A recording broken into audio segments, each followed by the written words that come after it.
আসসালামু আলাইকুম দর্শক, আমি ডাক্তার ফারহানা আপনাদের সবাইকে স্বাগত জানাচ্ছি। দর্শক, আজকে আমি আলোচনা করব পুরুষের স্তন কেন বড় হয় এবং স্তন বড় হওয়ার কারণ কি, বা যাদের স্তন বড় হয়ে গেছে তারা কি চিকিৎসা করাবে বা তাদের কি করা উচিত এই বিষয় নিয়ে। দর্শক, পুরুষদের ক্ষেত্রে স্তন পরিবর্তনের ঘটনা মূলত ঘটে হরমোনের অসামঞ্জস্যতার কারণে। দর্শক, এন্ড্রোজেন হলো পুরুষ হরমোন এবং ওয়েস্ট্রোজেন হলো নারী হরমোন। সাধারণ মানুষের মধ্যে আসলে একটা ভুল ধারণা থাকে যে পুরুষদের শরীরে পুরুষ হরমোন থাকবে এবং নারীদের শরীরে শুধু নারী হরমোনই থাকে, কিন্তু এই ধারণাটা আসলে সম্পূর্ণ ভুল। দুই হরমোনই কিন্তু পুরুষ নারী উভয়ের শরীরেই থাকে। তবে পুরুষদের শরীরে অ্যান্ড্রোজেন হরমোনের প্রভাব আসলে বেশি দেখা যায় এবং মেয়েদের শরীরে ওয়েস্ট্রোজেন হরমোন আসলে বেশি থাকে। কিন্তু যদি কোনো পুরুষের শরীরে স্বাভাবিকভাবে ওয়েস্ট্রোজেন হরমোন বেশি থাকে বা ওয়েস্ট্রোজেন হরমোন বেশি নিঃসৃত হয়, তাহলে দেখা যায় তাদের স্তন মেয়েদের মতো বাড়তে শুরু করে এবং একসময় তা ঝুলে পড়ে, দেখতে অনেকটা আসলে মেয়েদের স্তনের মতোই মনে হয়।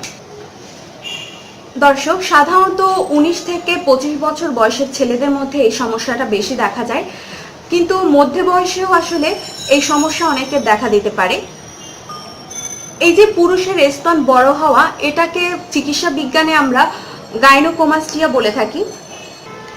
দর্শক, আপনারা লক্ষ্য করুন, এই যে পুরুষের স্তনবেন্তের উপরে বা বুকের মাংসপেশিগুলো, এটা হবে মূলত শক্ত, কিন্তু কোনো কোনো পুরুষের দেখা যায় তাদের দুই স্তনবেন্তের ঠিক নিচে এক ধরনের টিস্যু গজিয়ে ওঠে বা এক ধরনের টিস্যু তৈরি হয়। এটা দুই স্তনের নিচেই গজিয়ে ওঠে। দেখা যায় অনেক সময় এটা 1 থেকে 2 ইঞ্চি পরিমাণ লম্বা হয় এবং এই টিস্যুটা আসলে শক্ত না হয়ে নরম হয়ে যায় এবং এক পর্যায়ে যেটা ঝুলে পড়ে। তখন আসলে মনে হয় যে একজন পুরুষের স্তন আসলে বাড়তে শুরু করেছে এবং এটা দেখতে আসলে ঠিক মেয়েদের স্তনের মতোই মনে হয়। দর্শক, একজন ছেলে যখন কৈশোর থেকে যৌবনে পা রাখে, অর্থাৎ বয়ঃসন্ধির সময় তার শরীরে হরমোনের ভারসাম্য যদি নষ্ট হয় বা হরমোনের ভারসাম্য যদি হারায়, তখন দেখা যায় পুরুষের স্তনের নিচে এক ধরনের টিস্যু তৈরি হয়। আগেও বলেছি, এই টিস্যুটা দেখা যায় 1 থেকে 2 ইঞ্চি বাড়ে এবং এটা শক্ত হওয়ার বদলে নরম হয়ে ঝুলে পড়ে, যার কারণে কিন্তু তার স্তন বড় হচ্ছে মনে হয় এবং মেয়েদের মতো দেখায়। এছাড়া অনেকেই আছে যারা বিভিন্ন ধরনের মাদক বা নিষিদ্ধ ড্রাগ ব্যবহার করে থাকে। এছাড়া ডাক্তারের প্রেসক্রিপশন ছাড়া নানা রকম ঔষধ খেয়ে থাকে। এই ধরনের নিষিদ্ধ ড্রাগ বা মাদক এবং ঔষধের বিভিন্ন পার্শ্ব প্রতিক্রিয়াতেও কিন্তু অনেকের স্তন বড় হতে পারে। দর্শক, নারীদের শরীরে ওয়েস্ট্রোজেন হরমোন বাড়লে স্তন কিন্তু বাড়তে শুরু করে, আবার পুরুষের শরীরে অ্যান্ড্রোজেন হরমোন যদি বেশি নিঃসৃত হয় তাহলেও কিন্তু স্তন বাড়তে পারে। তো দর্শক, আপনার যদি স্তন বড় হওয়ার বা এই গাইনোকোমাস্টিয়ার সমস্যা থেকে থাকে, তাহলে আপনি কি করবেন বা কি চিকিৎসা গ্রহণ করবেন এই বিষয়ে এখন আপনার সাথে আলোচনা করব। দর্শক, আপনি যদি লক্ষ্য করেন যে আপনার স্তন কিছুটা বাড়তে শুরু করেছে বা আপনার স্তন আগের থেকে কিছুটা ভারী মনে হচ্ছে, তাহলে আপনাকে যেটা করতে হবে, প্রথম পর্যায়ে আপনাকে চিকিৎসা গ্রহণ করতে হবে, অর্থাৎ চিকিৎসকের শরণাপন্ন হতে হবে। প্রথম পর্যায়ে আপনি যদি চিকিৎসা করাতে পারেন, তাহলে 3 বছরের মধ্যে কিন্তু আপনি পুরোপুরি এই সমস্যা থেকে মুক্তি পেতে পারবেন।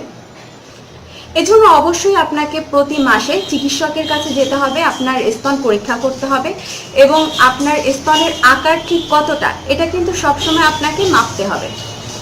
অর্থাৎ আপনার চিকিৎসা শুরু হওয়ার পরে আপনার স্তন আর বাড়ছে কিনা বা আপনার স্তনের আকার পরিবর্তন হচ্ছে কিনা আপনার এটা লক্ষ্য রাখতে হবে এবং সেই সঙ্গে চিকিৎসকের পরামর্শ অনুযায়ী চলাফেরা করতে হবে।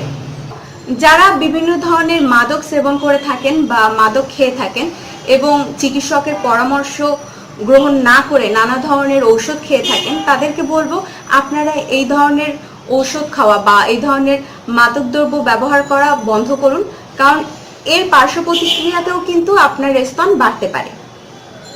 যখনই কোনো প্রকার ঔষধ খাবেন সেটা আপনার শরীরের কি সমস্যা সেটা জেনে এবং চিকিৎসকের পরামর্শ নিয়ে তারপরেই সেটা খাবেন। দর্শক, আপনার স্তনের এই যে সমস্যা, এটা দূর করার জন্য চিকিৎসক আপনাকে বিভিন্ন ধরনের ঔষধ দিতে পারে। মূলত স্তনকে ছোট করার জন্যই এই ঔষধ দেওয়া হয়।